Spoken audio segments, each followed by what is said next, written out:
Assalamualaikum warahmatullahi wabarakatuh. Waalaikumsalam warahmatullahi wabarakatuh.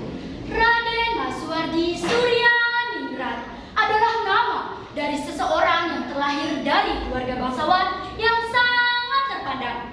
Yogyakarta, 2 Mei 1889 menjadi hari kelahirannya, di mana ia dilahirkan sebagai anak kelima dari seorang wanita bernama Raden Ayu Sandiah dan juga ayahnya bernama Gusti Pangeran Haryo Suryaningrat.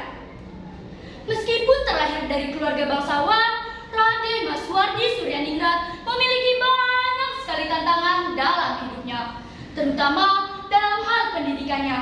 Salah satunya keterbatasan dalam menganyam pendidikan.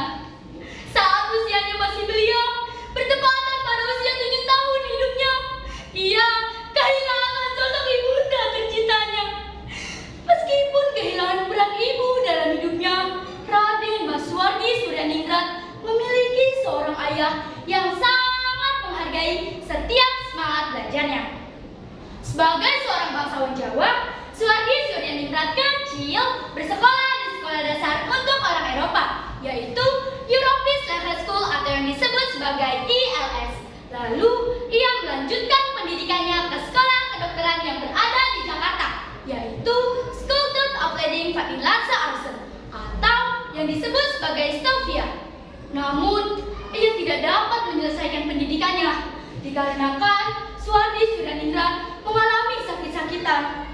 Oleh karena itu, ia sering sekali tidak masuk sekolah. Maka, pemerintah kolonial Belanda mencabut beasiswa pendidikannya.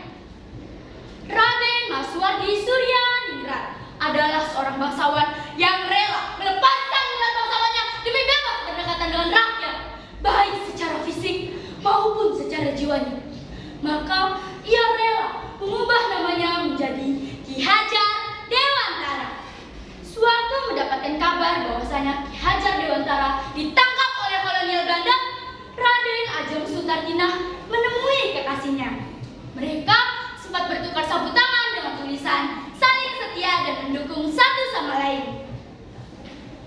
2 minggu sebelum diasingkan ke Belanda, Raden Ajeng Sutartinah dan Ki Hajar Dewantara sempat menikah dengan sederhana. Kemudian dikaruniai 6 orang anak. Begitu kembali ke tanah air, Ki Hajar Dewantara mulai mengatur ulang strategi perlawanan melawan Belanda melalui jalur pendidikan. Karena jasa-jasanya di bidang pendidikan dan politik inilah, Ki Hajar Dewantara mampu mendirikan Taman Siswa.